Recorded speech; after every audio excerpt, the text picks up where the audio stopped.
অন্ধকার এক শীতের দিন, লন্ডনের ভারী ভেজা রাস্তা। ক্যাচর ক্যাচর শব্দ তুলে চলছে এক ঘোড়ার গাড়ি। রাস্তাঘাট খুব কুয়াশাচ্ছন্ন। দিনের বেলায় রাস্তার বাতিগুলো জ্বললেও সুস্পষ্ট কিছু নজরে পড়ে না। শুধু ছড়িয়ে পড়া হলদে আভা দেখে বোঝা যায় হয় এগুলো দোকানের, না হয় কোনো বাড়ির জানালা থেকে ছিটকে আসা আলো অথবা রাস্তার গ্যাস বাতির আলো। গাড়ির মধ্যে দুজন আরোহী, একজন 7 বছরের মেয়ে সারা ক্রু, অন্যজন তার বাবা ক্যাপ্টেন ক্রু। বাবার গায়ে হেলান দিয়ে প্রথম দেখার চোখ দিয়ে এই আজব শহরকে দেখছে সে। সারা ক্রু এমনই এক অদ্ভুত কল্পনাপ্রবণ ও বুদ্ধিমতী মেয়ে যে তার চিন্তাশক্তি আর বড় বড় সবুজাভ চোখ দেখে মনে হয় সে যেন এক 12 বছরের মেয়ে। এই মুহূর্তে সে ভাবছে কিভাবে সে বাবার সাথে বোম্বাই থেকে যাত্রা শুরু করেছিল। বিরাট জাহাজ, বন্দরের ব্যস্ততা, নাবিকদের ছোটাছুটি, উত্তপ্ত পাটাতনের ছোট ছোট ছেলে মেয়েদের দৌড়াদৌড়ি, স্ত্রীদের পরিচয় বিনিময় ও হাসাহাসি।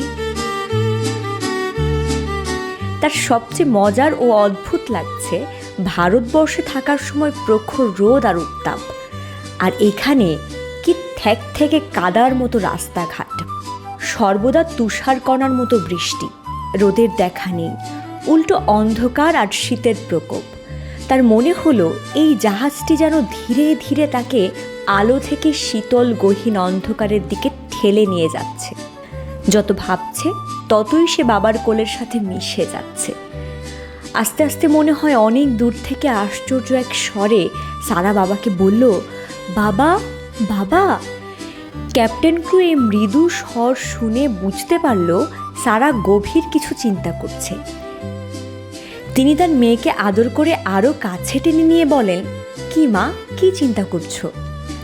বাবা, এই কি সেই জায়গা যেখানে আমাকে থাকতে হবে, তাই না বাবা? হ্যাঁ মা, আমরা শেষ পর্যন্ত সেখানে এসে পৌঁছলাম। ওর বাবা বুঝতে পারল একটা বিচ্ছেদের সুর বাজছে। সারা যতই ছোট হোক, তার একটা সুন্দর মন আছে। সেই মন এখন ভারী হয়ে উঠছে। সারা ছোটবেলা থেকেই তার বাবার কাছ থেকে শুনে আসছে ভারতবর্ষ তার দেশ নয়, তার দেশ ইংল্যান্ড। ছোটবেলায় সে মাকে হারিয়েছে, কিন্তু তার ধনী আদুরের সুন্দর বাবাকে সে অত্যন্ত কাছে পেয়েছে। তার খেলার, খাওয়ার, শোয়ার সঙ্গী। তারা খুব ধনী। সবসময় কথাটা শুনত, কিন্তু কথাটার যথার্থ অর্থ সে বুঝতে পারত না। তার ধারণা ছিল যার অনেক খেলনা, বিরাট সাজানো বাড়ি, বাগান, অসংখ্য চাকর বাকর, নিজস্ব আয়া থাকে, তাকে মেসি সাহেব বলা হয়। অনেক সুন্দর কাপড় চোপড় যাদের থাকে তাদেরকে লোকে ধনী বলে। তার এই ছোট্ট জীবনে শুধু একটা চিন্তা তাকে কষ্ট দিত, যেখানে সে জন্মেছে সেটা তার দেশ নয়। এখানে অত্যন্ত গরম, ছেলে মেয়েদের জন্য অস্বাস্থ্যকর, যার জন্য সে এখানকার স্কুলে ভর্তি হয়নি।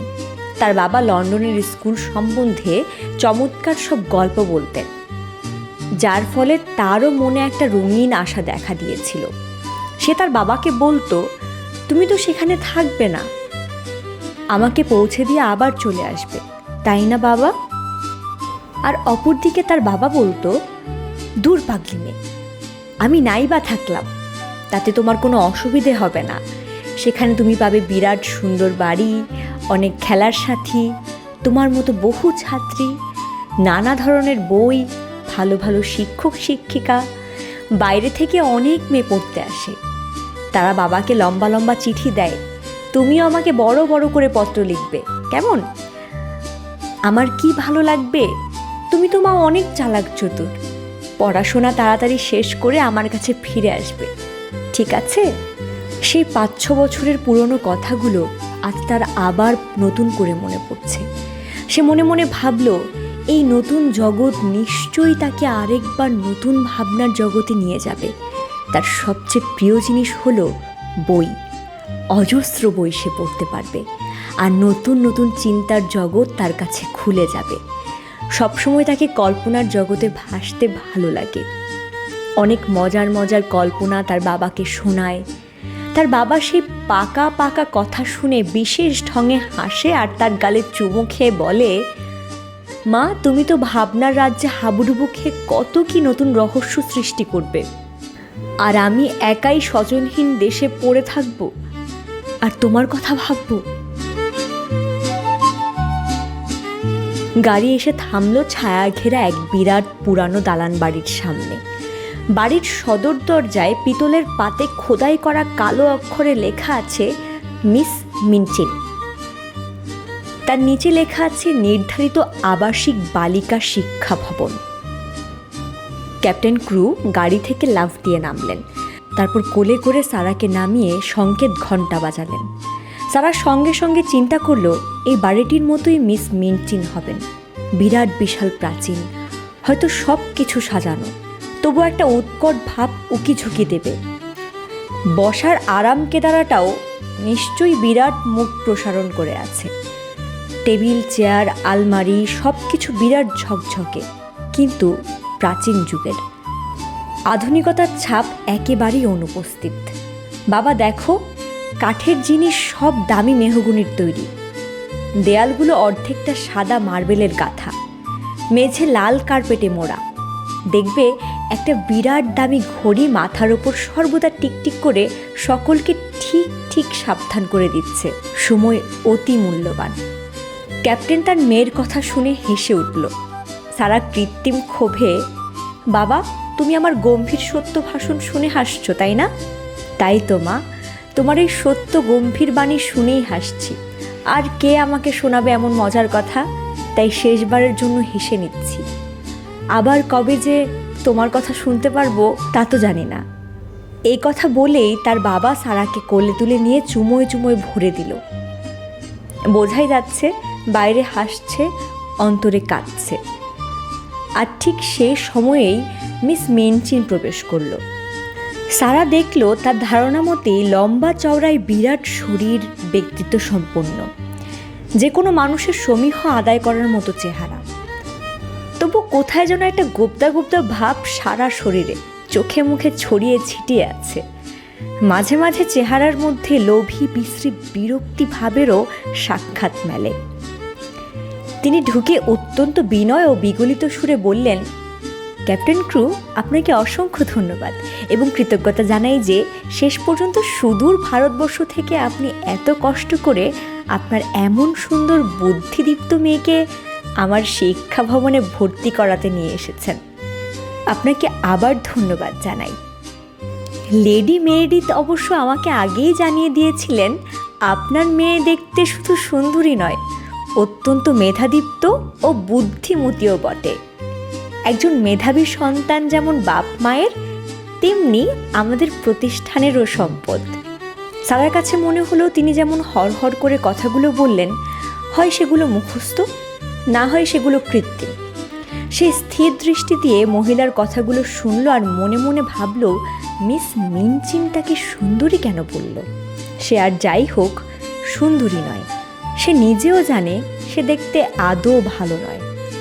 অনেক পরে সে কল্পনা শক্তি দিয়ে আবিষ্কার করল, তিনি হয়তো একমাত্র ধনী সন্তানের বাবাকে খুশি করার জন্যে এই শব্দগুলো ব্যবহার করেছেন।